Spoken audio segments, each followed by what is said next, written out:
Somos agradecidos ao Senhor por mais esse tempo de comunhão aqui em Goiânia. Confiamos que o Senhor nos conduzirá, tanto na comunhão como no ministério da palavra nesses dias juntos. Vamos ler um texto, 2 Coríntios, capítulo 2, versos 14 a 16.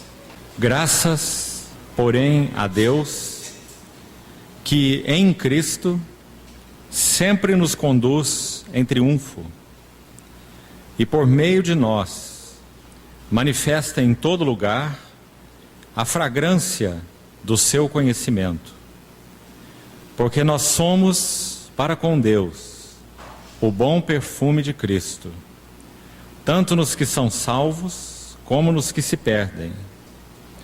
Para com estes, cheiro de morte para a morte, para com aqueles, aroma de vida para a vida. Quem, porém, é suficiente para estas coisas? Vamos buscar o Senhor juntos, uma vez mais, em oração. Querido Pai Celestial, somos gratos porque podemos nos reunir como igreja em nome de Teu Filho, o Senhor Jesus. Obrigado porque consideramos um santo privilégio para nós. Olhamos para Ti, Senhor. Pela fé, erguemos nossos olhos a Ti com confiança, para que o Senhor nos supra com tudo o que carecemos para esse tempo de comunhão na Tua palavra. Sê misericordioso conosco. Supera as nossas debilidades espirituais, intelectuais, físicas, e atinge o nosso coração com a Tua palavra. Dependemos de Ti e por isso esperamos em Ti. Te pedimos em nome do Senhor Jesus. Amém. Irmãos, nosso tema para esses 3 dias de comunhão em torno da palavra do Senhor será ministério. Vamos buscar ajuda do Senhor e seu suporte para compreender o que ministério significa. Estaremos direta ou indiretamente tocando em aspectos de profunda importância nesse assunto ministério. Ministério ao Senhor, ministério à sua casa, ministério no corpo. Qual a natureza do ministério e os seus resultados? Então, direta ou indiretamente, nós estaremos abordando todos esses aspectos. Por que esse assunto é tão relevante na palavra de Deus? Me lembro bem que quando estivemos numa outra ocasião juntos, aqui mesmo, em Goiânia, nós dissemos aos irmãos que há algumas linhas mestras, centrais, que percorrem toda a revelação bíblica, de Gênesis a Apocalipse, desde que o livro se abre até quando o livro se fecha. Uma delas é a revelação a respeito do ministério, ou sacerdócio. Essa linha do sacerdócio, ela percorre a Bíblia de Gênesis a Apocalipse. Logo no livro de Gênesis, nós já vemos aquele sacerdote, tipo de Cristo, chamado Melquisedeque, que nos dá lições importantes sobre o que significa esse sacerdócio do ponto de vista de Deus. Tanto que na Epístola aos Hebreus, no capítulo 7, ele é explicado de maneira tão importante naquele livro que tem como um dos focos particulares sacerdócio, a Epístola aos Hebreus. Assim como comentamos naquela outra ocasião com os irmãos, que também a linha da filiação é uma dessas linhas mestras que percorre as Escrituras, de Gênesis a Apocalipse. A Bíblia começa falando algo a respeito de filiação. Adão foi chamado filho de Deus, e a Bíblia termina colocando a nossa filiação no seu clímax. Eu lhe serei pai e ele me será filho. Apocalipse capítulo 21. Então é um grande tema na Bíblia o assunto da filiação. Podemos dizer que todo o propósito pelo qual Deus se revelou em Cristo e nos chamou nele, é para nos revelar essa verdade central do seu coração, chamada filiação. O Senhor Jesus é o eterno Filho, e nós fomos chamados para ser filhos conformes à imagem do seu Filho. Então, tomando essa linha específica a respeito de sacerdócio, como na outra ocasião já foi compartilhado, nós poderíamos dizer que esses 3 dias juntos, na comunhão, estudando a palavra do Senhor, nós poderemos ter, com o suporte do Senhor e pela sua misericórdia, janelas abertas dentro desse tema serviço ou ministério, que tem a ver então com essa linha maior, sacerdócio. O sacerdócio existe para serviço. Os irmãos que têm boa memória vão se lembrar que quando estivemos aqui juntos compartilhando esse tema de sacerdócio e filiação, nós citamos um texto em João capítulo 20, o verso 17, um importante versículo. Quando o Senhor Jesus se apresenta a Maria Madalena, que o amava, o Senhor havia expelido dela 7 demônios. Aquela mulher, naturalmente falando, era uma mulher tão simples, podemos dizer tão obtusa, intelectualmente falando. Mas, queridos irmãos, como ela amava o Senhor e quanto ela conheceu desse Senhor que ela amava. Foi a ela e a nenhuma outra pessoa que o Senhor Jesus trouxe essas 2 grandes revelações em germen, em semente. Acho que você conhece bem o texto. Quando ela dialoga com aquela pessoa que ela pensa que é o jardineiro, no jardim do túmulo, e quando o Senhor a chama pelo nome, então ela reconhece o Senhor e se lança aos seus pés. E ele diz assim a ela: mulher, não me detenhas, porque eu ainda não subi para o meu Pai, mas vai ter com os meus irmãos. A primeira vez que o Senhor Jesus chama os seus discípulos de irmãos, está aí. Até então ele não poderia usar essa palavra, porque ele não havia completado a obra necessária para que nós pudéssemos partilhar com ele da sua natureza, da sua vida. Mas agora sim, ressuscitado, ele diz: vai ter com meus irmãos e dize-lhes. E a mensagem que o Senhor a encarregou de dizer é essa: subo para o meu Pai e o vosso Pai, para o meu Deus e o vosso Deus. Aí estão as 2 linhas. A linha da filiação, aquele que o Senhor Jesus pode dizer é o meu Pai, de uma maneira tão única, singular. O Senhor refere-se a Deus como o seu Pai, e Ele é seu Pai exclusivo. Seu Pai não tem nenhum outro filho, a não ser o Senhor Jesus, até então. Ele é o unigênito de Deus.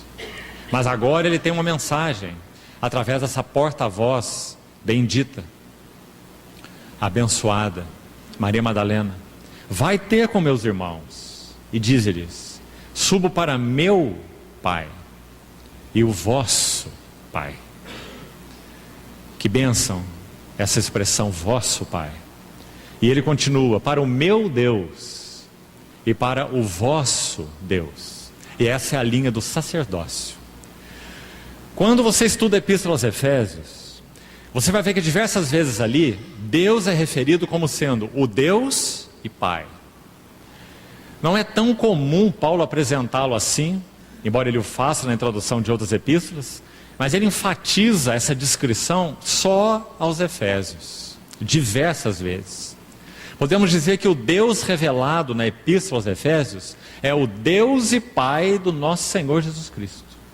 Aliás, ele já escreve assim logo no versículo 3 do capítulo 1 de Efésios: bendito o Deus e Pai do nosso Senhor Jesus Cristo. Não é nosso objeto estudar esse assunto. Nós vamos focar o texto que acabamos de ler. Mas preste atenção aqui por um momento. Filiação e sacerdócio são 2 linhas centrais para termos um bom entendimento das Escrituras, do que Deus busca no seu Filho para com os seus filhos. Sacerdócio é a linha complementar da filiação. Quando Efésios diz que Deus é o Deus e Pai do nosso Senhor Jesus Cristo, Sabe o que Paulo quer dizer com isso? Paulo quer dizer que Jesus Cristo tem duas relações com Deus. Jesus Cristo tem dois relacionamentos com Deus. Primeiro, Ele é o Filho amado diante do Pai. Segundo, Ele é o homem perfeito diante de Deus.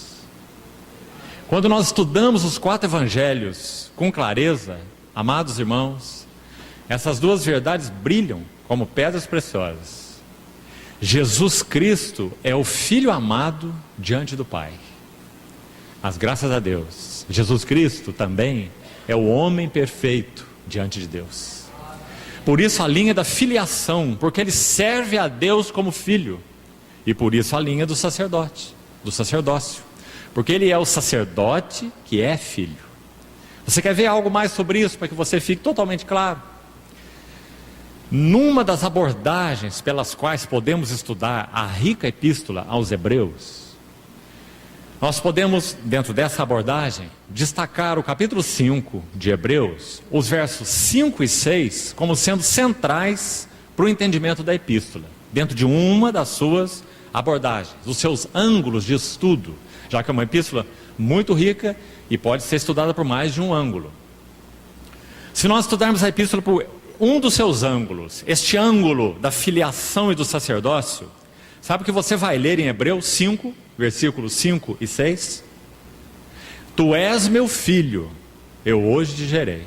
Que linha é essa? Linha da filiação. Mas logo em seguida, tu és sacerdote para sempre, segundo a ordem de Melquisedeque. Que linha é essa? Sacerdócio. O que Hebreus tem para nos dizer? Hebreus tem para nos dizer que Deus tem um filho sacerdote assentado à sua destra, perenemente. E quando nós nos achegamos a Ele, nós nos achegamos a um sacerdote plenamente capaz, porque conhece tudo a respeito da natureza humana, porque Ele é homem perfeito diante de Deus, constituído por Deus sacerdote para sempre, segundo a ordem de Melquisedeque. Mas também nós temos uma segunda confiança. No mesmo trono, além do grande sumo sacerdote que penetrou os céus, nós temos o Filho de Deus. Isso no capítulo 4 também é o que está escrito no verso 14. Tendo, pois, a Jesus, o Filho de Deus, como grande sumo sacerdote que penetrou os céus. Então perceba, irmão, a importância dessas duas linhas. Eu quero ousar afirmar para os irmãos o seguinte: se no seu estudo da palavra de Deus você não tem compreendido essa relação da filiação e sacerdócio, você não tem entendido sua mensagem central. Um servo de Deus do passado disse assim, T. Austin Sparks: filiação é a revelação mais central de toda a Escritura. Filiação. Porque em primeiro lugar, veja como de novo o livro de Hebreus começa: havendo Deus outrora falado muitas vezes, de muitas maneiras aos pais, pelos, plural, profetas, plural. Nesses últimos dias nos falou em um filho. Por isso a revelação do filho é tão essencial nas Escrituras, e a revelação da filiação, porque o filho é central nas Escrituras, porque o filho é herdeiro de todas as coisas, porque o filho é aquele que se apresentou lá na chamada eternidade passada para pôr nos ombros o conselho eterno da vontade de Deus, se apresentando antes da fundação do mundo. O filho se apresentou para ser cordeiro. Antes da fundação do mundo, o Filho se apresentou para ser sacerdote. Por isso, Apocalipse 13 vai dizer que o Cordeiro foi imolado desde a fundação do mundo. E Pedro vai dizer na sua epístola, no capítulo 1, que esse sangue precioso foi conhecido com efeito antes da fundação do mundo. Então, irmãos, que coisa mais preciosa é a palavra de Deus.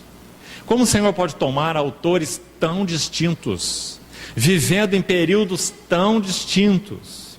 Imagina o que há de semelhante entre um Abraão e um Saulo, e um apóstolo Paulo, ou um Pedro, ou um João. Nada. E o Senhor usar todas essas vidas, de Gênesis a Apocalipse, falando através delas, através de um mesmo Espírito, e não só falando, mas trabalhando em todas essas vidas, por um mesmo Espírito, pelo seu Espírito. Pedro vai nos dizer que o Espírito de Cristo estava nos profetas, que profetizaram no Velho Testamento. E lá ele não diz o Espírito de Deus, de Jeová, o Espírito eterno, não. Ele diz o Espírito de Cristo, que neles estava. Não é maravilhoso? Tudo que Deus falou, tudo que Deus fez, em todo o Velho Testamento apontava para Cristo, porque Deus só tem interesse em Cristo. Então, queridos irmãos, quando abordamos, e aqui vamos iniciar propriamente esse assunto, ministério, nós temos que ter esse pano de fundo em vista. Nós estamos tratando de uma das linhas mais centrais da revelação bíblica. Serão sacerdotes de Deus e reinarão com Ele os 1000 anos. O que nós estamos fazendo aqui nesse período preparatório, chamado Era da Graça, é um treinamento de serviço. O livro santo vai terminar assim, Apocalipse 22, dizendo: os seus servos o servirão. E de novo, a linha do sacerdócio. E como que eles servirão? Eles servirão porque contemplarão a sua face. E nas suas frontes estará escrito o nome dele. Isso significa um serviço em plena identificação com aquele o qual servimos. Nas suas frontes, o nome dele. Seus servos o servirão. Então, amados, estudar esse assunto, ministério, realmente é uma tarefa importante. E nós só podemos contar com a bênção e a misericórdia do Senhor. Porque nós teremos 3 dias de comunhão. E esse é um imenso assunto. Mas nós confiamos que para esse tempo, para nós reunidos aqui, para essa assembleia, para os irmãos que estão aqui, então o Senhor tem algo a nos ajudar num assunto tão grande como esse assunto do ministério ou do sacerdócio. E creio que esse ponto onde iniciamos aqui, vamos nos voltar para o texto que lemos, 2 Coríntios capítulo 2, é um ponto excelente de nós iniciarmos. Dos versos 14 a 16 do capítulo 2 de 2 Coríntios, embora seja um texto bastante conhecido, nós vamos estudá-lo com cuidado, com o suporte do Senhor. Porque nós temos aqui, irmãos, e veremos, uma abordagem, uma explicação preciosa do que ministério é e quais são seus efeitos. Então, colocado em outras palavras, nós vamos dizer que esses 3 versículos vão nos ajudar da seguinte forma: qual é a natureza do ministério? O que ministério é? Qual a sua natureza? E quais são os resultados ou os efeitos de um genuíno ministério? Agora, por favor, irmão, nós iremos estudar ministério no seu aspecto mais amplo. É claro que nós poderemos e faremos eventualmente aplicações a respeito de ministérios específicos. Um ministério de intercessão, um ministério de evangelismo, um ministério da palavra, um ministério de ensino e diversos outros ministérios. Mas nós estamos falando ministério aqui, usando a palavra ministério aqui, no seu sentido mais amplo. Todos nós somos ministros de Deus. Se nós não somos ministros de Deus, nós nem pertencemos a Deus. Porque todos que pertencem a Deus são ministros de Deus. Deus habilitou a todos nós para sermos ministros em uma nova aliança. Não da letra, mas do Espírito. E como e quando Ele fez isso? Ele fez isso quando derramou o seu Espírito Santo. Então teve garantido que cada um de nós, filhos, poderíamos servir a Ele, então, como seus ministros. Porque Ele nos daria habilidade pelo seu Espírito Santo. Uma habilidade que realmente não é nossa. Pelo Espírito Santo Ele iria trabalhar nossas vidas se permitirmos. Se permitirmos. O Senhor encontraria lugar, então, no seu plano eterno, para trabalhar nossas vidas de tal forma que então nós seríamos ministros em uma nova aliança. Aprenderíamos a servir no Espírito. Aprenderíamos a nos relacionar no Espírito. Aprenderíamos a falar no Espírito. Aprenderíamos até mesmo a ouvir o Espírito como fonte de todo esse serviço. A unção que recebestes e permanece em vós. E não tendes necessidade que alguém vos ensine nada a respeito de nada. No corpo de Cristo é assim. Nós não temos capacidade humana, natural em nós de ensinar nada para ninguém. Nós somos completamente carentes do ensino e do ministério do Espírito Santo. Para que então nós podemos ser instrumentos de ajuda uns para os outros. Então, veremos esse assunto ministério no seu sentido maior, mais amplo. Desde o início, irmão, versículo 14, olhe para sua Bíblia novamente. Embora, como falamos, seja um texto conhecido, talvez só uma figura a respeito de ministério nós tenhamos visto até então nesse versículo 14. Pense sobre você mesmo. O versículo começa dizendo assim: graças, porém, a Deus que em Cristo sempre nos conduz em triunfo. Vamos parar um pouco aqui. Talvez a única figura que nós tenhamos visto nesse versículo a respeito de ministério tenha sido essa. Por causa do uso que Paulo faz da palavra triunfo, que é uma palavra importante. Ela só aparece no Novo Testamento duas vezes apenas. Uma delas está aqui diante de nós, já vamos explicar essa palavra. E a outra está num outro texto muito conhecido, Colossenses 2,15, quando é dito que o Senhor Jesus, baseado na obra que Ele fez na cruz do Calvário e a consumou, Ele despojou principados e potestades, e publicamente, porque foi lá mesmo, no Monte Gólgota, naquela cruz exposta, publicamente Ele os expôs, os principados e potestades, Ele os expôs ao desprezo. E então Paulo vai usar a palavra triunfando, a mesma palavra que nós lemos aqui, triunfando deles, ou sobre eles, é a ideia lá, na cruz.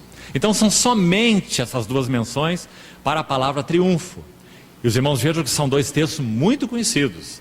Nós cantamos, falamos, oramos esses textos muito conhecidos. Mas talvez tenha nos escapado a segunda figura que aparece no versículo 14 desse texto, por causa do peso da primeira.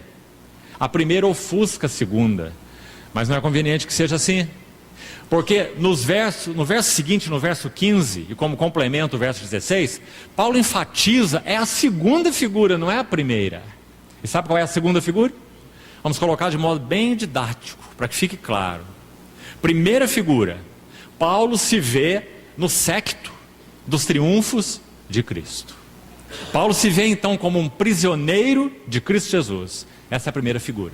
Então ele vai dizer graças a Deus, porque em Cristo Ele sempre nos conduz em cortejo triunfal. Ele está dizendo, Ele é o grande vencedor, e eu tenho a honra de estar no séquito dos seus prisioneiros. Já vamos voltar nessa figura agora mesmo, e explorar um pouco mais dela. Mas vamos ver a segunda figura, que é a segunda metade do versículo 14. Então vamos ler com atenção. Olha esse E. Então ele vai abordar uma segunda figura paralela, complementar. E por meio de nós, manifesta em todo lugar a fragrância do seu conhecimento. E como falamos no verso 15, ainda vai enfatizar a mesma figura, a segunda, não a primeira. Porque nós somos para com Deus o bom perfume de Cristo. No verso 14 ele falou sobre a fragrância. E aqui ele fala sobre o perfume, exatamente a mesma coisa. Então nós somos para com Deus o bom perfume de Cristo, tanto nos que são salvos, como nos que se perdem. Também precisamos entender muito bem o que significa isso. Porque estou quase certo que muitos de nós não compreendem o que significa isso. E é uma declaração muito importante. O que significa ser perfume de Cristo nos que são salvos e perfume de Cristo nos que se perdem. O que significa cheiro de morte para morte? Que nós somos, ou deveríamos ser. E o que significa aroma de vida para a vida. Então tudo o que Paulo fala aí tem a ver com a segunda figura, não com a primeira. Então vejam que a segunda é mais importante que a primeira, embora na maioria das vezes tenhamos ênfase na primeira. Mas não vamos passar desapercebidos pela primeira, vamos falar um pouco sobre ela, ela é profundamente importante. Irmãos, A única maneira de nós ministrarmos ao Senhor, a única maneira para que Ele possua sacerdotes na sua casa, de maneira prática falando, é claro. E em Cristo, Ele já nos fez sacerdotes. Todos nós já temos o Espírito Santo. Mas nós estamos falando do nosso funcionar. Estamos falando da vida, do serviço da igreja.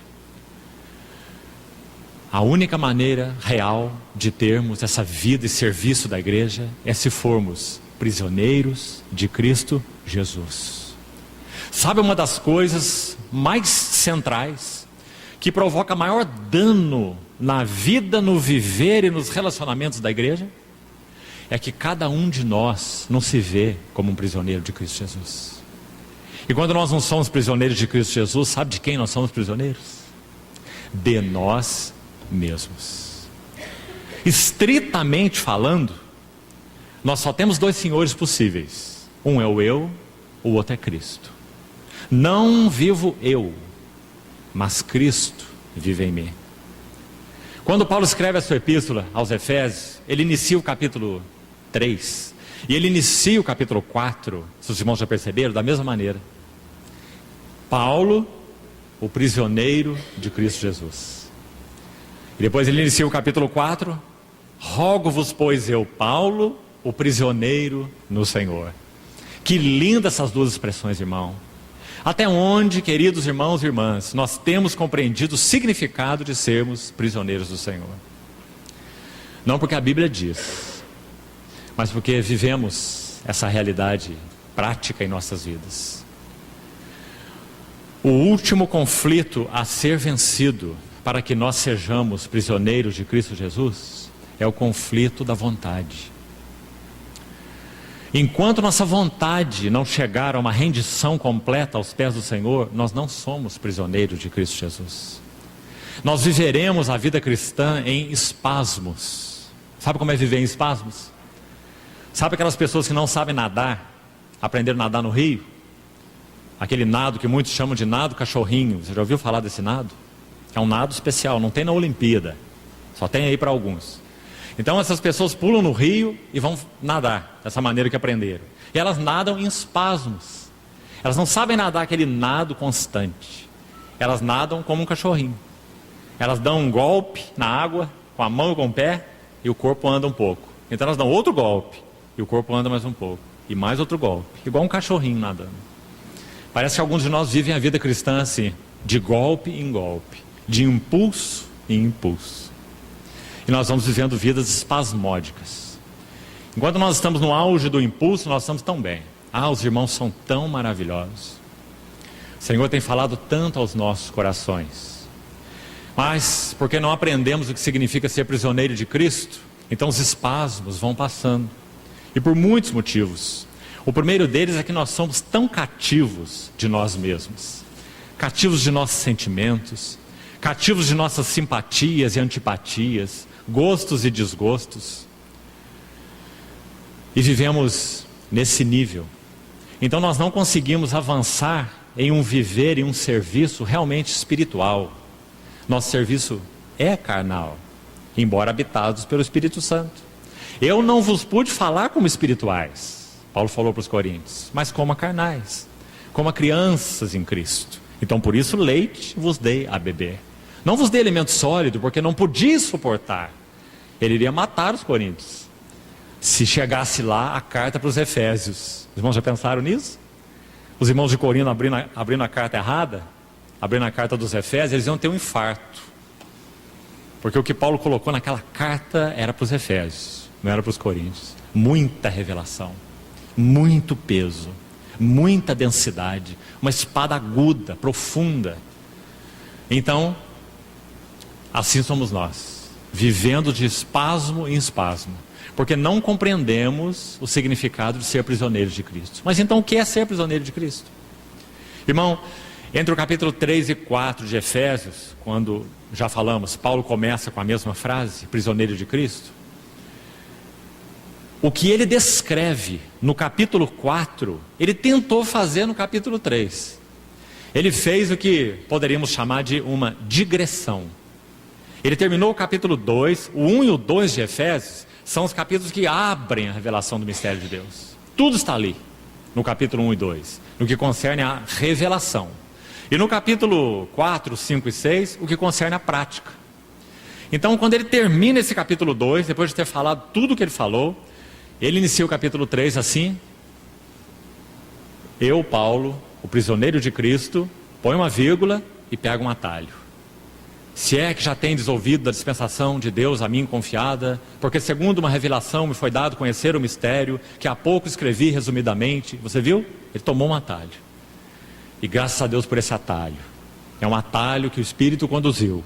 Porque ali ele tem algo mais para falar ainda sobre esse mistério de Deus, sobre o significado da igreja, que pela igreja a multiforme sabedoria de Deus se torne conhecida de principados e potestades, segundo um eterno propósito que ele estabeleceu em Cristo. Então ele vai fazer esse longo atalho aí, por todo o capítulo 3. Ele termina esse atalho orando. Lembra-se? Efésios 3,14. Por esta causa me ponho de joelhos diante do Pai. Então no capítulo 4 ele volta onde ele tinha começado. Ele volta a dizer: rogo-vos, pois. Você vê ele usar o pois? Eu, Paulo, o prisioneiro de Cristo. E agora ele vai entrar no que ele queria falar: que andeis de modo digno da vocação a que foste chamados, com toda humildade. Olha onde ele entrou agora: nos nossos relacionamentos, na vida, no viver, no serviço da igreja. Então ele diz: com toda humildade e mansidão, com longanimidade, suportando-vos uns aos outros em amor, esforçando-vos por preservar a unidade do Espírito no vínculo da paz. E por aí ele segue. Em outras palavras, sabe o que Paulo está dizendo aí pelo Espírito Santo? Não teremos nunca a vida da igreja se nós não formos prisioneiros de Cristo Jesus. Compreendeu, irmão? Com clareza isso? Rogo-vos, pois eu, o prisioneiro de Cristo Jesus, que andeis. Ele está dizendo: aquele que não é prisioneiro, aquele que não compreendeu o que significa ser prisioneiro, não pode andar nessas pisadas. Por quê? Olhe o primeiro par que ele coloca, logo de início: com toda humildade e mansidão. Sabe o que o Senhor Jesus disse? Vinde a mim, todos vós estáis cansados e oprimidos, eu vos aliviarei. Tomai sobre vós o meu jugo, aprendam de mim, porque eu sou. Ele é o que nós não somos. Eu sou manso e humilde de coração, e achareis descanso para as vossas almas, porque meu jugo. Então ele está falando dessa mesma figura que estamos usando aqui: prisioneiro. Meu jugo, jugo de discipulado, onde nós voluntariamente colocamos a nossa cabeça, voluntária e alegremente, para sermos os prisioneiros de Cristo Jesus, os cativos do séquito dos seus triunfos, triunfo que ele obteve ali, naquela cruz do Calvário. Então nós colocamos o nosso pescoço ali, voluntariamente, alegremente, com um senso de privilégio tão grande, porque ele nos colocou dentro do séquito. Quando aquele cortejo triunfal era feito por esse general vencedor, lá estavam aquela fila de cativos, e havia pessoas ali de todo tipo, começando pelos mais nobres. Eles iam na frente. As figuras representativas daquele povo que foi conquistado eram os primeiros que iam à frente, para mostrar a grande vitória daquele vencedor. Então Paulo está dizendo que nesse triunfo ele estava. E nesse triunfo ele era não apenas o prisioneiro, mas ele também era o incensário, ou vaso de incenso, e o próprio incenso. E aí vamos chegar daqui a pouco nessa figura. Então, a primeira figura, prisioneiro de Cristo Jesus, ele sempre nos conduz em triunfo. O que significa isso? Amados, significa que cada um de nós precisa chegar na sua experiência pessoal a um reconhecimento sério aos pés do Senhor, do que ele vai dizer uma folha à frente do versículo que você tem aberto aí diante de você, de 2 Coríntios 2. Você quer ver? 2 Coríntios 5. Veja o que Paulo diz nesse capítulo. 2 Coríntios 5. Olha o verso 14. Com atenção. Pois o amor de Cristo. Pois o amor de Cristo nos constrange. Creio que você sabe que a palavra aqui para constrange é põe cadeias. Põe cadeias. Paulo, que já tinha dito no capítulo 2, que era um cativo dos séquitos, dos triunfos de Cristo, ele sempre me conduz em triunfo. Agora ele está dizendo por que ele é o prisioneiro e está nesse séquito triunfal, com esse grande vencedor à frente, puxando ali os seus cativos. Ele está dizendo, o amor de Cristo me pôs amarras. Ele está dizendo, eu não tenho opção. Querido irmão, discipulado a Cristo, estritamente falando, não é opcional. Ou nós somos discípulos de Cristo, ou nós nem conhecemos a Cristo. Nós não temos a opção de ter Jesus como nosso Salvador e não tê-lo como nosso Senhor. A Bíblia nunca nos deu essa opção. Sabe por que nós temos chegado a essa conclusão em termos da cristandade? E não é só a moderna não, já é de muitos anos. Sabe por quê? Porque nós temos uma compreensão medíocre da pessoa e da obra do nosso Senhor Jesus. Ele não apenas morreu por nós, para que nós não precisássemos morrer. Ele vive em nós, para que nós não precisemos viver. E é isso que esse versículo tem a nos dizer. Paulo está dizendo, o amor de Cristo me colocou cadeias, ou me constrange. Ser constrangido, o que é estar preso. O amor de Cristo me constrange, julgando nós isto. Isso o quê? Ouça bem. Um morreu por todos. Logo, todos morreram. Aí, de acordo com a nossa compreensão mais superficial do Evangelho, atualmente, nós diríamos assim, ele morreu por todos, logo todos morreram para serem justificados, para ter uma nova vida, para serem livres da ira vindoura, para estarem livres da condenação eterna. Graças a Deus, tudo isso é verdade. Mas Paulo não está enfatizando nada disso nesse texto. Ele está dizendo que ele morreu. Ou seja, está dizendo qual foi o propósito da morte de Cristo aqui. Não perdoar pecados, não nos livrar da ira, não nos levar para o céu. Aqui não. Ele morreu por todos para que os que vivem não vivam mais para si mesmos, mas para aquele que por eles morreu e ressuscitou. Não é um versículo precioso? Esse versículo está dizendo que a morte do Senhor Jesus na cruz do Calvário é uma morte para nos livrar do eu, nos livrar de viver para nós mesmos. Irmão, Gálatas capítulo 6, verso 14, Paulo coloca mais ou menos a mesma ideia de uma maneira diferente. Ele diz assim, estou crucificado com Cristo, longe de mim gloriar-me, senão na cruz do nosso Senhor Jesus Cristo, pelo qual o mundo está crucificado para mim, esse é um lado, e depois o que ele diz na sequência do verso? E eu para o mundo. Gálatas 6,14, que verso precioso. A mesma ideia que nós vemos aqui em Coríntios 2, colocado de uma outra maneira. Paulo está dizendo que quando ele olhava para o mundo, o que ele via? Um mundo crucificado. Mas olha o outro lado. Paulo está dizendo que quando o mundo olhava para ele, o que o mundo via? Um Paulo crucificado. Irmãos, como carecemos dos dois lados dessa verdade maravilhosa, não apenas um só. Nós precisamos olhar para o mundo e ver um mundo crucificado. Sabe o que isso significa? Não ameis o mundo, nem as coisas que no mundo há. Se alguém amar o mundo, o amor do Pai não está nele. Aquele lindo livro de Ruth, que livro? Ruth e Boaz, Cristo e a Igreja. Sabe o que diz no capítulo 2 daquele livro? Quando Boaz encontra Ruth no seu campo, quando aqueles servos deixaram aqueles molhos da cega para trás, para que ela pudesse colher, conforme a lei mandava. E Ruth respigou no campo de Boaz todo um dia, desde a manhã até a tarde, trabalhando muito. Então Boaz chega e tem o primeiro encontro com Ruth. Sabe o que ele diz a ela? Não vás colher a outro campo. Sabe o que isso significa? Não ameis o mundo. Ruth, sem saber, colhia no campo de Boaz, figura das insondáveis riquezas de Cristo. Ele disse a ela: filha minha, não vás colher a outro campo. Graças ao Senhor. Os prisioneiros de Cristo Jesus têm o mundo crucificado para eles.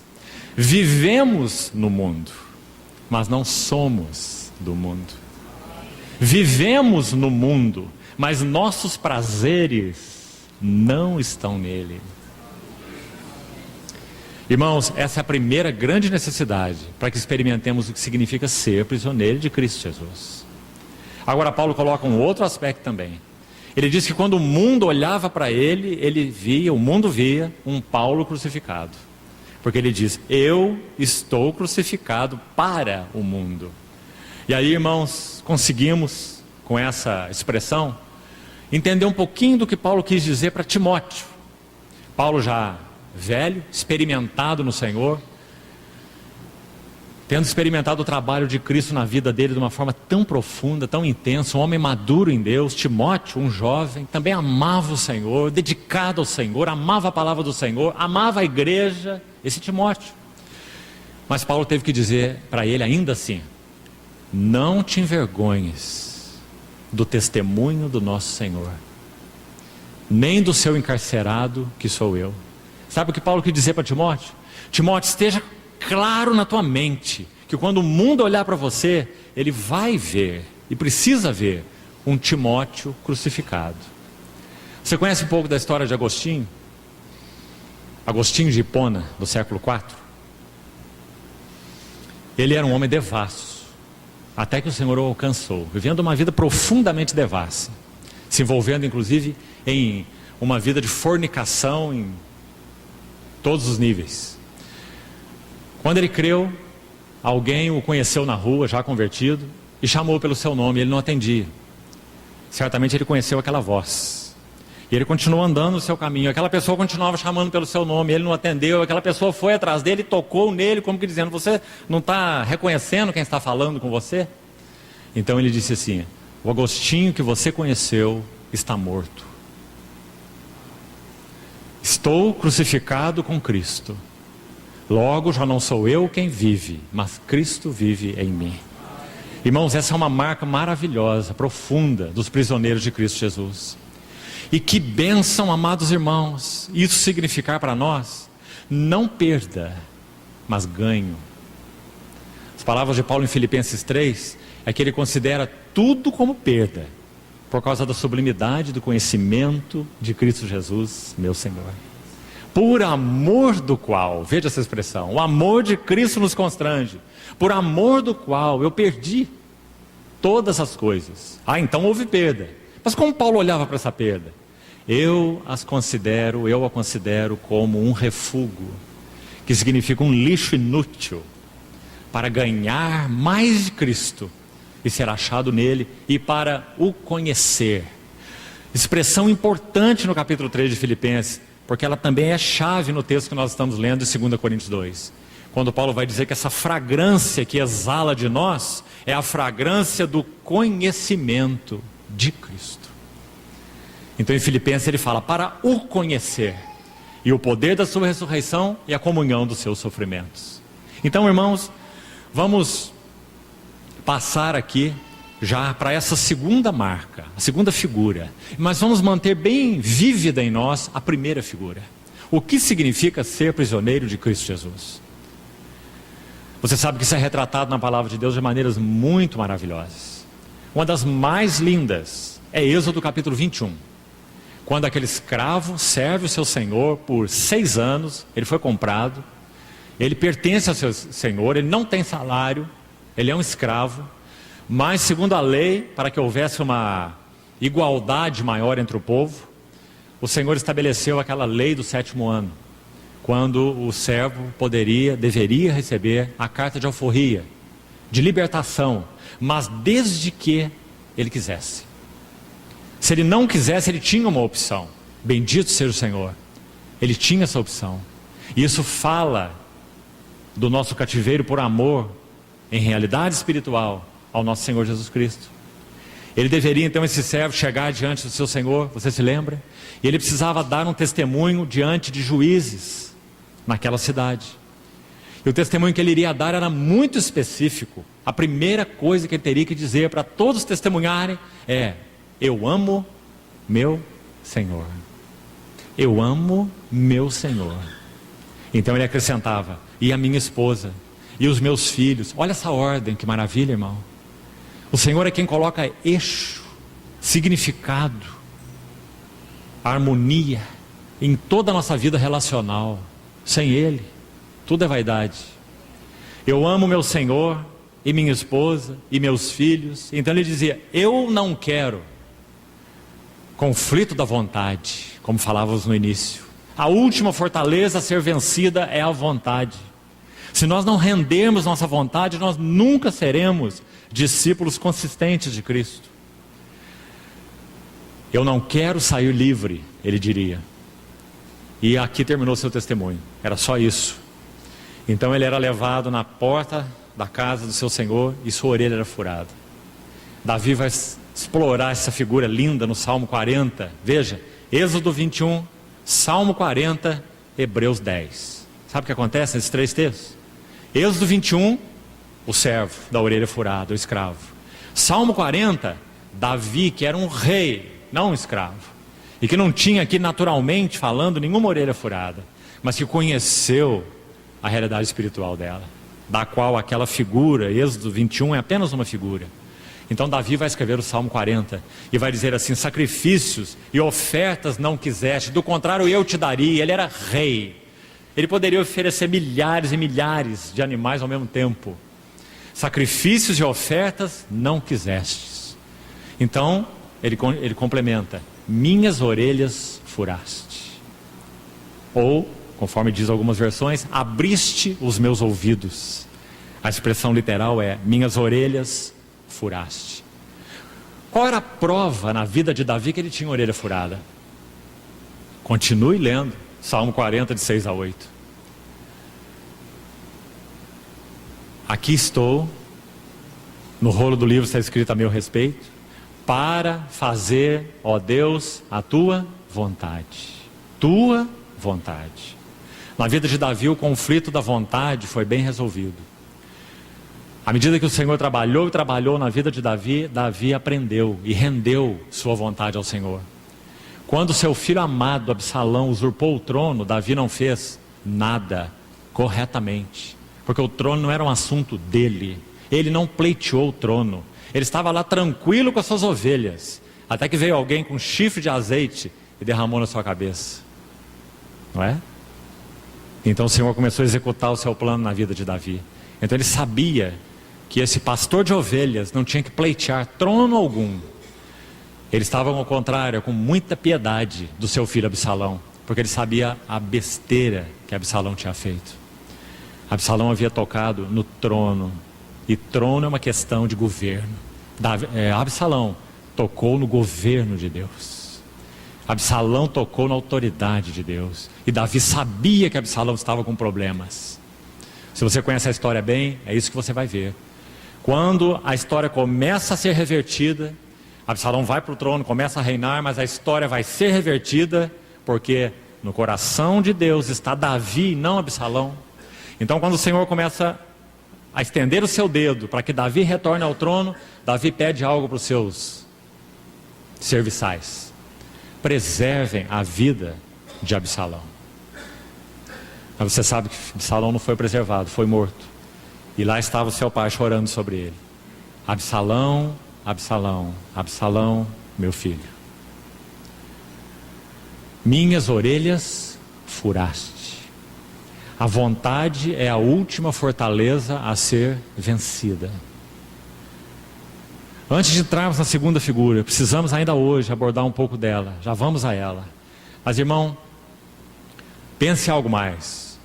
Nosso Senhor Jesus, esse que teve sobretudo orelhas furadas na sua relação com o Pai, esse que foi o servo com S maiúsculo, o servo do Senhor, sabe qual foi a última fortaleza vencida na vida do Senhor Jesus? Ou você acha que não tinha nenhuma fortaleza na vida do Senhor Jesus?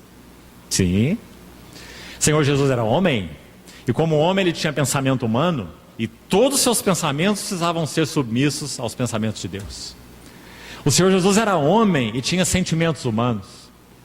Todos os seus sentimentos precisavam ser submissos aos sentimentos de Deus, para que ele amasse o que Deus ama e se aborrecesse do que Deus aborrece. O Senhor Jesus tinha vontade humana, E toda a sua vontade precisava ser submissa à vontade de Deus o Pai, para que então ele pudesse cumprir a vontade de Deus o Pai. Então sim, o Senhor Jesus lutou com cada um desses elementos. É por isso que o livro de Hebreus diz que ele foi tentado em todas as coisas à nossa semelhança, mas sem pecado. E queria que você notasse aqui a expressão sem pecado. Jesus, quando foi ao Getsêmani, ele é o homem sem pecado, mas ele tem vontade, e a vontade é uma fortaleza. Então agora o que o Senhor Jesus vai fazer? Ele vai orar 3 vezes, com a mesma frase: Pai, se possível for, passa de mim esse cálice. Qual é a vontade dele, até aí, lendo o texto até aí? É que o cálice fosse passado. Talvez você perguntasse por quê? Você sabe por quê? Porque esse cálice é a cruz. E a cruz implica em separação. E o Filho amado, eterno de Deus, não sabe o que é separação. Ele não conhece separação. Ele é o Filho eterno, unigênito, que está no seio do Pai. Como ele poderia desejar separação? Ele é luz, na qual não há treva nenhuma. Antes dele agonizar no Getsêmani, ele ora em João 17. Sabe o que ele ora? Pai, glorifica-me com a glória que eu tive junto de ti, antes que houvesse mundo. Então, esse é o conflito do Getsêmani. Ele sabe que a vontade do Pai é conduzir muitos filhos à glória. Para que o Pai tenha outros filhos, não apenas o seu unigênito, então o seu filho unigênito tem um preço a pagar, que ele quis pagar. Ninguém tira a minha vida, eu a dou espontaneamente. Foi o que ele disse lá em João capítulo 10. Mas agora nós estamos em João capítulo 18, no Getsêmani. E agora está na hora de que realmente ele cumpra isso para o que ele veio. Se o grão de trigo caindo na terra não morrer, fica só. Mas se morrer, produz muito fruto. Mas para que ele cumpra aquilo para o que ele veio, ele tem que vencer um conflito. O conflito da vontade. Então, por um lado, qual era a vontade dele? Permanecer com a sua face, vendo a face do Pai. Essa é a vontade dele. Como nós também já dissemos em outra ocasião, o Senhor Jesus pôde suportar tudo, irmãos. Ele pôde suportar a perda dos seus discípulos, que começaram a questionar, afinal de contas, para que ele veio, quando ele deixou de multiplicar pães, quando ele começou a manifestar no semblante, a partir do monte da transfiguração, foi ali a primeira vez, quando ele começou a manifestar de uma maneira clara, que ele ia para Jerusalém, falou da cruz para os seus discípulos, começa ali nos 6 últimos meses da vida dele. Então os seus começaram a abandoná-lo, porque eles não queriam cruz, eles queriam pão. E quando ele parou de multiplicar pão, já não era um mestre interessante mais. Então, nosso Senhor Jesus, no Getsêmani, ele teve que enfrentar o conflito da sua vontade. Ele poderia perder os seus discípulos, ter no meio dos discípulos um traidor, um mentiroso, um enganador. Mas algo ele não podia perder de vista, porque era sua fonte de sustento, sua fonte de prazer, a face do Pai.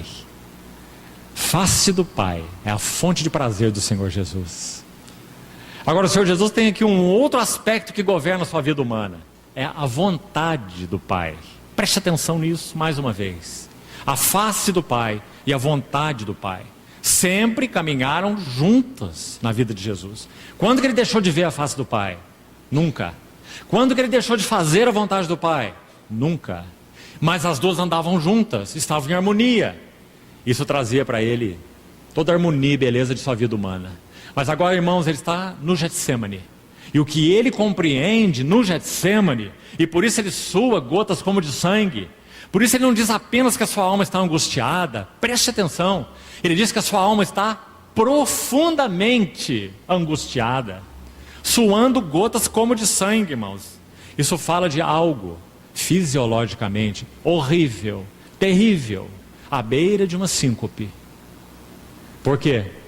Porque agora ele vê que aquilo que governou sua vida 33 anos e meio, ver a face do Pai sempre, fazer a vontade do Pai sempre, agora ele percebe que essas duas coisas entram em rota de colisão. Compreendeu isso? Para continuar fazendo a vontade do Pai, a minha comida consiste em fazer a vontade do Pai. daquele que me enviou, para que ele faça, enfim, cumpra totalmente a vontade do Pai, tem um preço para ser pago. E é um preço para ele insuportável. Como dissemos, ele podia perder tudo, menos isso. Perder de vista a face do Pai. Mas ele sabe que na cruz ele irá perdê-la. Então no Getsemane ele agoniza, porque ele irá perdê-la. Mas então ele enfrenta o conflito da vontade. Sua vontade é santa, mas é sua vontade. Ele tem que submetê-la à vontade do Pai. Então que maravilhosa oração. Só assim podemos entender algo dessa oração. Quando ele diz: Pai, se possível for, passa de mim esse cálice. Mas ele não para aí. Ele diz: mas não seja como eu quero, mas sim como tu queres. Um outro evangelista registra: não seja feita a minha vontade, mas sim a tua vontade. O conflito da vontade foi vencido no Getsemane.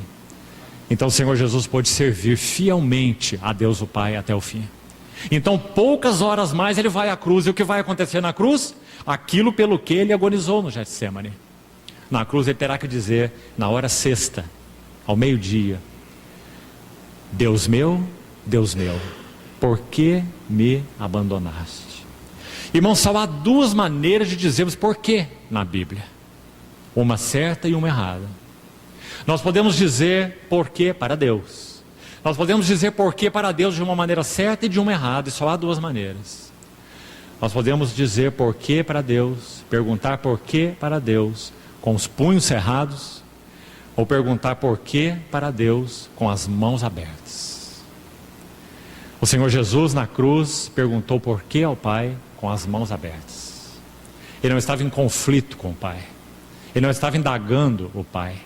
Ele estava lamentando profundamente que a sua comunhão foi finalmente quebrada.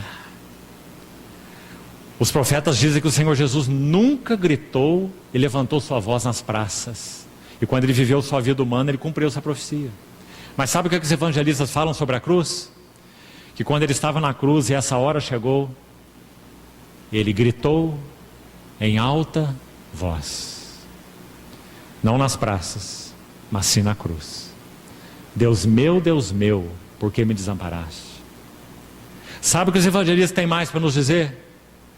2 vezes só nos evangelhos aparece a palavra reclinou.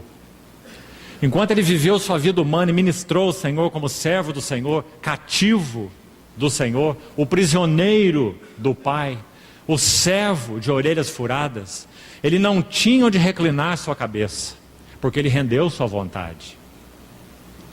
Então ele disse: as ovelhas, as raposas têm os seus covis, as aves do céu têm os seus ninhos, mas o Filho do Homem não tem onde reclinar a cabeça. Por quê? Porque o meu Pai trabalha até agora e eu trabalho também. Mas a segunda vez em que aparece essa palavra, irmão, que lindo, é na cruz, onde é dito que o Senhor Jesus reclinou a cabeça e rendeu o espírito. Ele não reclinou a sua cabeça em seu viver humano, mas reclinou a cabeça na cruz do Calvário. Por quê? Porque na cruz do Calvário, então, ele pôde descansar. Por que ele descansou? Por causa do Salmo 16. Tu não deixarás a minha alma na morte, e nem permitirás que o teu santo veja corrupção. Tu me farás ver os caminhos da vida, e na tua destra há delícias perpetuamente. Então o Senhor Jesus reclinou sua cabeça na cruz e descansou. Por quê? Por causa do Getsemane. O conflito foi travado no Getsemane, querido irmão, e ali ele foi resolvido. Quando o Senhor Jesus subiu à cruz, o assunto já estava resolvido. Ele podia ouvir aquelas blasfêmias no pé da cruz, com agudo sofrimento: se és o Filho de Deus, desce daí, nós creremos em você. Salvou os outros e a si mesmo não pode salvar. Por que ele pôde ouvir tudo isso? Naquela situação tão fragilizada? Porque o conflito do Getsemane já foi resolvido. Não seja minha vontade, mas sim a tua. Então, amados, vamos encerrar por aqui. A primeira figura, então, de 2 Coríntios 2,14. Graças a Deus, que em Cristo sempre nos conduz em triunfo. Vamos nos lembrar, isso significa que fomos chamados e fomos colocados como prisioneiros no séquito do seu amor. Agora precisamos viver isso de maneira prática. Como nós veremos isso de maneira prática? Primeira necessidade: o conflito de nossa vontade precisa ser resolvido. Não conseguiremos viver como prisioneiros de Cristo andando de acordo com nossas vontades. Andando de acordo, Efésios 2, com a vontade da carne e dos pensamentos. Você vê que vontade também é mencionado por Paulo ali. Em Efésios 2, também em Efésios 4. Conflito da vontade. Nunca poderemos viver a vida da igreja se não formos prisioneiros de Cristo Jesus. Não poderemos viver com humildade. Irmãos, humildade é algo que passa muito longe de nós. Nós costumamos dizer assim: nós somos humildes, todos nós cristãos somos humildes, até que alguém pise no nosso calo certo. Quando o calo certo é atingido, então a humildade se vai. Nós somos mansos até que se atinja o ponto nevrálgico. Quando o Senhor trabalhou a vida de Jacó, não foi assim? Quebrando, até no vale de Jaboque, quando ele quebra de uma vez e toca a coxa de Jacó. E Jacó então ficou com aquela marca pelo resto da vida. Sabe o que significa o vale de Jaboque? Conflito da vontade. O nervo do quadril. Sabe como que Jacó termina a vida dele? Abençoando Faraó. Sabe por quê?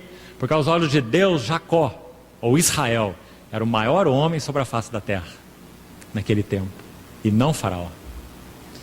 Aos olhos dos homens era Faraó, aos olhos de Deus era Jacó. Hebreus diz assim: é sem sombra de dúvida que o inferior é abençoado pelo superior. Então Jacó abençoa Faraó, por causa do trabalho transformador de Deus. Então isso significa ser prisioneiro de Cristo Jesus, porque nós colocamos nosso pescoço no jugo de Cristo. Então ele é manso e humilde de coração, e isso vai sendo formado em nós. Meus filhinhos, por quem sofro de novo as dores de parto, até que Cristo seja formado em vós. Sem isso a vida da igreja é impossível. Então Paulo coloca essa primeira figura, nesse versículo 14, os prisioneiros de Cristo. Agora vamos pelo menos entrar hoje, ainda alguns minutos mais, na segunda figura. Voltando para o capítulo 2, parte final do verso 14. E por meio de nós, manifesta em todo lugar a fragrância do seu conhecimento. Então agora, relembrando, qual é a segunda figura? Na primeira figura, Paulo é o prisioneiro de Cristo. Na segunda figura, Paulo é o vaso de incenso, por um lado aqui, é uma figura dupla, e por outro lado, ele é o próprio incenso. Os versículos são muito claros. Então vamos voltar para a figura do séquito, do desfile triunfal, do cortejo triunfal, para podermos entender o que está acontecendo aqui. Irmãos, a figura que Paulo tem para usar é que naquele desfile, esse general vitorioso ia à frente, isso já falamos. Os cativos vinham amarrados atrás, também já falamos. Os mais nobres à frente, isso também já falamos. O resto do povo atrás. Mas agora tem algo mais aqui. Durante esse cortejo, incenso era queimado. Algumas pessoas eram encarregadas de carregar vasos de incenso, como se aqueles cativos fossem uma oferta aos deuses. Então eles queimavam aquele incenso ao lado dessa procissão. Só que havia algo mais. Esse incenso significava duas coisas. Então nós vamos nos ajudar a entender os versos que estão à frente. Para alguns cativos, o cheiro desse incenso significava morte. Os mais nobres, as autoridades do povo conquistado, seriam imolados no dia da celebração da vitória, não no dia do cortejo triunfal. Havia um dia marcado para a vitória ser celebrada. O dia que a vitória fosse celebrada, os mais nobres iam ser imolados. Agora tinha uma outra coisa. Nesse mesmo dia em que a vitória seria celebrada, alguns dos cativos seriam libertados. como evidência da generosidade do conquistador. Então agora nós entendemos o que está escrito no verso 16. Paulo está dizendo que para alguns esse ministério é aroma de vida para vida. Aquele incenso cheirava vida para aqueles que seriam libertados no dia da celebração. Mas aquele incenso era cheiro de morte para os nobres. Eles sabiam que eles iam ser imolados. Então aquele incenso tinha cheiro de morte para a morte. Então Paulo está extrapolando essa figura até o versículo 16 e terminando com uma pergunta, dizendo: quem é suficiente para essas coisas? Então nós vamos iniciar hoje, concluímos amanhã, nosso tempo não vai ser suficiente. Nós vamos iniciar hoje um pouco dessa figura do incensário e do incenso. Paulo, por um lado, é o prisioneiro de Cristo. Paulo, por outro lado, é um vaso de incenso. Mas mais intimamente ainda, Paulo se vê como o próprio incenso. Ele não se vê apenas como um vaso que conduz o incenso. A diferença está aqui. Ele não vê como um vaso que conduz Cristo. Ele é mais que isso. Ele vê que o conhecimento de Cristo nele faz com que ele seja fragrância. E aqui nós temos uma mensagem muitíssimo importante. O trabalho do Senhor Jesus nos seus vasos não é como um trabalho de água passando por cano. O Senhor Jesus não flui através de nós, seus servos, seus ministros, no ministério dos santos, como água passando por um cano. Às vezes ouvimos essa expressão, não é? Nós não somos nada, nós não possuímos nada, nós somos apenas um instrumento. Então o Senhor Jesus flui de nós, sim, nós somos instrumentos. Nós precisamos entender isso muito bem. Não somos instrumentos como um cano conduz água, e graças a Deus por isso. Porque a água será água e o cano será cano para sempre. Mas o Senhor Jesus trabalha nossas vidas de tal maneira que Ele se incorpora em nós. E nós passamos a ser não apenas vasos ou instrumentos dEle, mas a própria revelação, conhecimento, fragrância, perfume dEle é aspirado de nossas vidas. Isso acontece quando? Quando nossos pensamentos, vamos lembrar um por um. Filipenses 2,5. Haja em vós o mesmo pensamento. Algumas versões trazem sentimento, a palavra exata ali é pensamento. Haja em vós a mesma mente, ou o mesmo pensamento, que também houve em Cristo Jesus. Você viu aqui uma transformação? Aqui não é água passando pelo cano. Aqui significa que os pensamentos dele vão se tornando os meus e os teus pensamentos. Então haja em vós o mesmo pensamento. Graças ao Senhor, porque santificação é isso, irmão. E sentimentos? A mesma coisa. Na medida em que o Senhor Jesus vai trabalhando em nossas vidas, e Ele tem permissão para isso, nós damos essa permissão a Ele, para que trabalhe nossas vidas, pelo Seu Espírito, pela Sua Palavra, pela cruz, Seus instrumentos, que os irmãos já têm ouvido tanto sobre isso. Na medida que Ele trabalha nossas vidas, nossos sentimentos vão se tornando sentimentos de Cristo. Nós vamos odiando o que Ele odeia.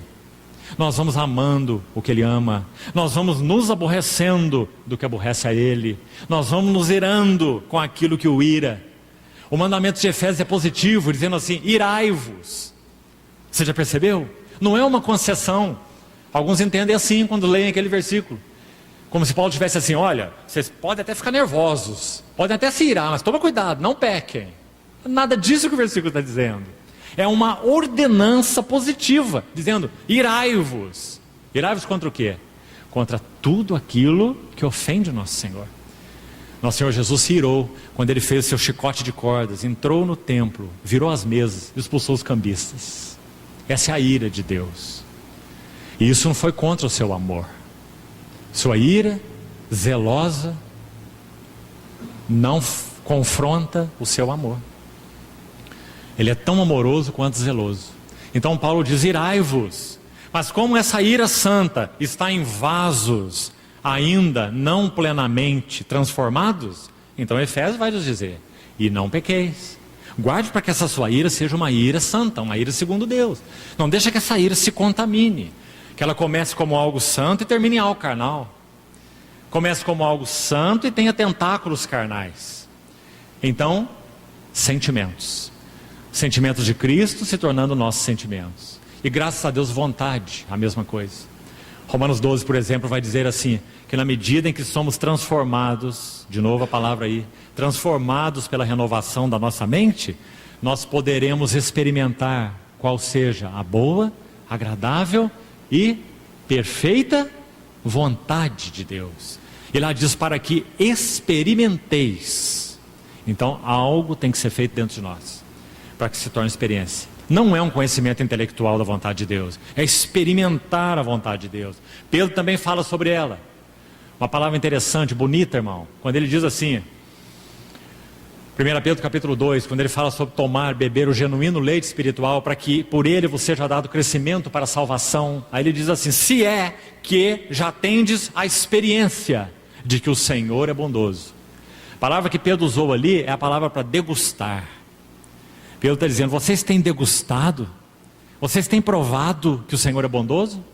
Ou Deus é bom é apenas um versículo da Bíblia para nós. Deus é bom. Mas e quando nós temos filhos doentes? Deus é bom, mas e quando nós perdemos o emprego? Deus é bom, mas e quando enfrentamos tribulação, dificuldades na vida da igreja? Se é que já tendes degustado que o Senhor é bondoso. Então, irmãos, quando Paulo se compara não apenas ao vaso de incenso, mas ao próprio incenso, então nós temos uma figura linda. Ele está dizendo que dele esse perfume de Cristo exala, porque ele é não apenas o vaso, mas é o próprio incenso. Onde está escrito isso nesse versículo? Volte por favor nele. Diz assim, verso 14, parte final. Por meio de nós, manifesta em todo lugar a fragrância do seu conhecimento. A ideia aqui é, o conhecimento de Cristo que nós temos é a única fragrância possível a se exalar de nós. Tudo mais que exalar de nós não tem relação com Cristo. Pode ser uma bondade natural, uma piedade natural, capacidades naturais. Se elas forem boas, amém, tem seu lugar, tem seu valor, não é? Mas não é Cristo. Paulo está dizendo que a única fragrância que tem sentido, que tem valor para Deus, é o conhecimento de Cristo que nós temos. Irmão, o conhecimento de Cristo é a pedra de toque de Deus. Deus não leva nada mais em conta, senão o quanto de conhecimento de Cristo nós temos. Agora, cuidado com a palavra conhecimento. Nós que vivemos a era pós-iluminista, que achamos que conhecimento é essa coisa que se aloja nesse órgão chamado mente. Mas não é isso que a Bíblia chama de conhecimento. O que a Bíblia chama de conhecimento é aquela realidade que se aloja em um órgão chamado coração, que envolve a mente, mas não se limita à mente. E graças a Deus por isso. Então Paulo está dizendo que esse conhecimento de Cristo, a realidade espiritual que temos de Cristo, a experiência que nós temos de Cristo, o quanto de Cristo nós temos em nós, essa é a fragrância. Nada mais é fragrância. Então ele manifesta por meio de nós a fragrância, que é o seu conhecimento. Compreendeu o versículo? Então fica a pergunta para nós: quanto de conhecimento real nós temos de Cristo? E a pergunta não é: quanto nós conhecemos de doutrina da Bíblia? Quanto nós conhecemos de escatologia? Aliás, me permita falar uma coisa rápida sobre isso. Sabe qual tem sido uma das tragédias da igreja? O conhecimento de Cristo que nós estamos citando aqui, ele foi transformado em cristologia.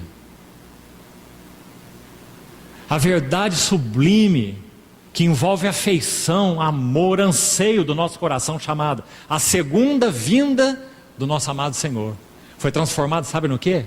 Escatologia. Isso, irmãos, é prova de nossa miséria espiritual. Podemos ser mestres de escatologia, ou achar que somos, mas não temos um coração de afeto ao Senhor Jesus. Estamos muito mais preocupados com a vinda do Senhor do que com o Senhor que vem. Você compreende a diferença de uma coisa e outra? Quando nós estamos muito mais preocupados com a vinda dele do que com aquele que vem, então nós vamos fustigar o Apocalipse e encontrar de tudo lá. E estamos tão inquietos, tão ansiosos, de olho em Israel. Todo dia pela manhã, a primeira mensagem que nós abrimos ali é o termômetro de Israel. Vamos ver o que está acontecendo em Israel. Como se Israel fosse o termômetro do mundo, o termômetro do horário de Deus. O termômetro do horário de Deus é a igreja. E é o que Cristo está fazendo na igreja. A igreja é o seu povo celestial. Israel é o seu povo terreno. Quando nós transformamos a nossa relação com o Senhor Jesus no que concerne a sua segunda vinda, a escatologia, nós estamos perdidos, irmãos. Tudo na palavra é árido, enfadonho para nós e inútil, porque não desperta afeições para o noivo que vem. Sabe como Paulo se refere à vinda do Senhor Jesus? Se alguém não ama ao Senhor Jesus, seja anátema, maranata. Percebeu? Vem, Senhor, maranata. Mas o que ele disse antes? Se alguém não ama ao Senhor, seja reprovado. Ele está dizendo que os únicos que realmente podem dizer maranata de uma maneira aprovada para Deus são os que amam o Senhor Jesus. Mais do que amam a sua própria vinda, amam a Ele mesmo. Amam sua vinda porque é Ele que vem. E mesma coisa a cristologia. Irmãos, existem manuais de cristologia. Não que eles não sejam úteis. Sim, eles são úteis.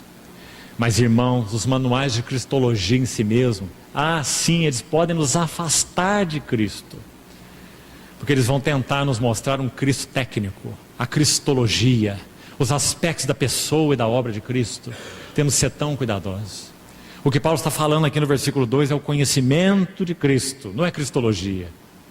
E então, vamos concluir por aqui hoje. Ele diz assim no verso 15: porque nós somos para Deus o bom perfume de Cristo, tanto nos que são salvos como nos que se perdem. Já vimos por quê. Então ele explica no verso 16: para com estes cheiro de morte para a morte, para com aqueles aroma de vida para a vida. Paulo fala isso por causa da figura que já explicamos. Alguns iriam morrer, outros iriam viver nesse dia da celebração. O que significa cheiro de morte para a morte? Quando o Senhor liberta seu povo do Egito, a partir de Êxodo 3, quando ele chama Moisés, se você ler o capítulo 7 de Êxodo, 7 e 8 de Êxodo, para você consultar depois, logo no início do capítulo 7, o Senhor fala assim para Moisés: eu endurecerei o coração de Faraó.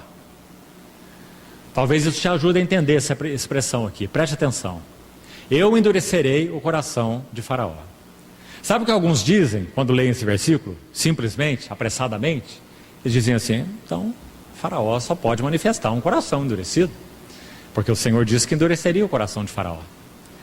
Mas se você for cuidadoso na Bíblia, você vai ver como o Senhor mantém essas linhas da soberania, da vontade dele e a responsabilidade do homem sempre equilibradas e sempre juntas. Deus vai julgar o homem baseado na responsabilidade do homem. Se a palavra de Deus dissesse: Deus endureceria o coração de Faraó, e esse fosse o motivo do endurecimento do coração de Faraó, então Deus não tem uma base para julgar o coração de Faraó, porque foi Deus que endureceu o coração de Faraó. Mas quando você lê o livro de Êxodo, você vai ver que quem teve o coração endurecido foi o próprio Faraó. Você vai ler 4 vezes, irmão. Faça a sua conferência aí em casa, 7 e 8 de Êxodo. Depois que o Senhor fez essa declaração para Moisés: eu endurecerei o coração de Faraó, você vai ler 4 vezes: e Faraó endureceu o seu coração. E você vai ler de novo: e o coração de Faraó continuou endurecido. E vai ler isso mais 2 vezes ainda, 4 vezes. E depois na frente, sabe o que você vai ler? O Senhor dizia assim para Moisés: e eu endurecerei o coração de Faraó como lhe havia dito. Que interessante. Depois de Faraó oferecer essas 4 resistências ao Senhor, depois do Senhor ter enviado aquelas pragas e Faraó endureceu o seu coração, então o Senhor falou para Moisés, como que em outras palavras: Moisés, eu vou endurecer o coração dele. E aí ele vai até o fim, até a 10ª praga, até a morte dos primogênitos, porque eu endurecerei seu coração como juízo dele ter endurecido o seu próprio coração. Que coisa interessante, irmão, porque é assim que Deus age na sua relação com o homem. Ele não usa a sua vontade soberana de modo perverso, porque Deus não é perverso. Deus não endurece o coração de ninguém, a não ser que esse alguém endureça o seu coração para com ele. Isso é verdade tanto para o ímpio, quanto é verdade para o crente. Cheiro de morte para a morte. Faraó vai nos explicar nesse texto que citamos o que significa cheiro de morte para a morte. Na medida em que o conhecimento de Cristo é real em nossas vidas, nós podemos esperar, por um lado, esse primeiro resultado. As pessoas que tocam aqueles que têm um conhecimento vívido e fragrante de Cristo nunca permanecem como estão. Ou são mais endurecidos, morte para a morte, ou são edificados, instruídos, vida para a vida. Perfume duplo, louvado seja o Senhor por isso. Morte para a morte, vida para a vida. Paulo usou assim palavras diferentes. Ele usou uma palavra para cheiro e outra palavra para aroma.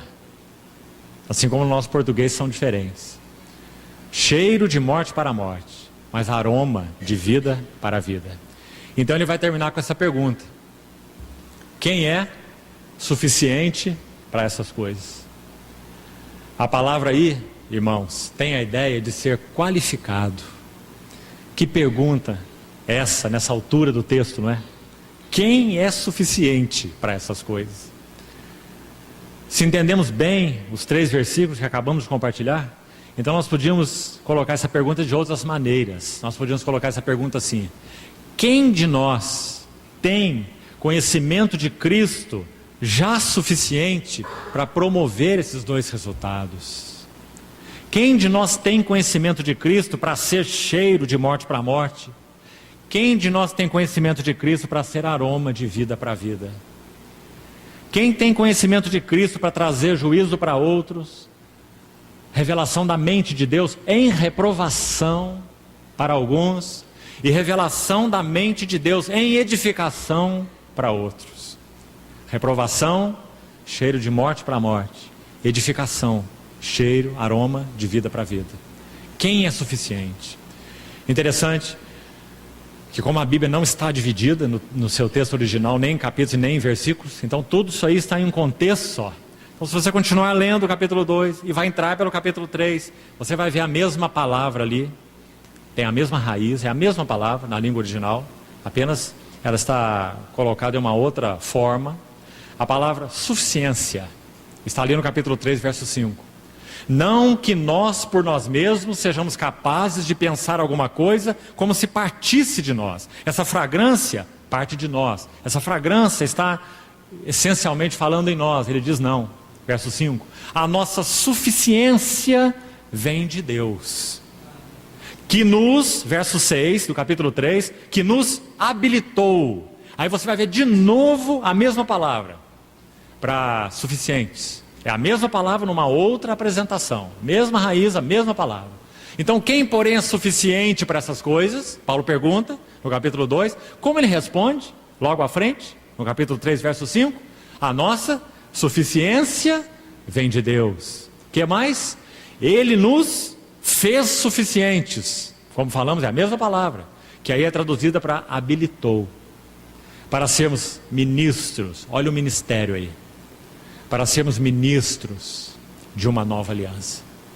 Então, irmãos, concluímos aqui. Essa é a primeira figura que encontramos nesse texto a respeito de ministério. Figura dupla, linda. Por um lado, cativos do seu amor, prisioneiros de Cristo, rendendo nossos pensamentos, rendendo nossa vontade, nossas escolhas, rendendo os nossos sentimentos, rendendo os nossos caminhos, prisioneiro de Cristo. Por outro lado, nós somos o vaso. Mas não só isso, nós somos o próprio incenso. Quando outros encontrarem genuíno conhecimento de Cristo em nós, eles poderão aspirar. Isso terá 2 resultados: reprovação ou edificação. Cheiro de morte para a morte, aroma de vida para a vida. Quem é suficiente? Quem é qualificado? Então, irmãos, continue o Senhor nos falando a respeito do significado de ministério. Todos somos ministros, mas o Espírito Santo quer encontrar em nós lugar mais amplo, para nos fazer cativos do seu amor e nos fazer um incensário com o incenso. Assim foi o nosso Senhor. Quanto mais o nosso Senhor Jesus vivia, mais o incenso era aspirado. Quanta fragrância! Como o Pai aspirava aquela fragrância. fragrância. No Monte da Transfiguração foi o clímax. O Pai foi aspirando a fragrância dele até aquele monte. Naquele monte, aquela voz é apresentada de uma forma irresistível para o Filho, ou a respeito do Filho. Este é meu Filho. Quanta fragrância nós vemos aí. Ele é o meu eleito, e a ele ouvi. O Pai aspirando a sua fragrância. E agora, o que aconteceu conosco é que esse fragrante e precioso Senhor, Ele abriu um séquito e encheu de cativos. Somos nós, os cativos do seu amor. O que Ele quer fazer conosco? A mesma coisa que Ele foi para o Pai, primogênito de muitos irmãos. O que Ele quer fazer de nós? Fragrância. Fragrância. Para que outros aspirem de nós, após o mesmo Pai Celestial, poder também aspirar de nós. Hebreus no capítulo 1 vai falar da fragrância do Filho. Hebreus no capítulo 2 vai falar da fragrância dos filhos. Eis aqui estou e os filhos que Deus me deu. Coisa preciosa. Nosso Senhor Jesus é aquele que exala a fragrância para o Pai. Eis aqui estou eu. Mas agora também Ele olha para nós. E os filhos que Deus me deu. Porque fomos colocados no seu séquito e fomos tornados vasos de incenso, para que o conhecimento de Cristo seja aspirado de nossas vidas. Amados irmãos, não há nenhum outro motivo pelo qual vivermos. Nenhum outro. Que o querido Pai Celestial aspire esse perfume de nossas vidas. Não apenas Cristo em nós, não, mas, mais que isso, Cristo formado em nós, para que o Pai possa aspirar essa fragrância de nossas vidas. Amém. Vamos orar. Senhor, te confiamos as palavras que compartilhamos nessa noite e te pedimos que o Senhor as explique ao nosso coração. Senhor, nos ajuda na nossa incapacidade. Traz-nos revelação da Tua palavra e experiência dela. Queremos sim, Senhor, sermos os prisioneiros Teus e queremos ser um vaso de incenso para Ti. Cumpre isso em nossas vidas, Senhor. Somos Teus ministros. Nos confiamos a Ti, Senhor, para que o Senhor aprofunde, aperfeiçoe e complete esse trabalho que o Senhor iniciou em nossas vidas, para louvor da glória da Tua graça. Em nome do Senhor Jesus. Amém.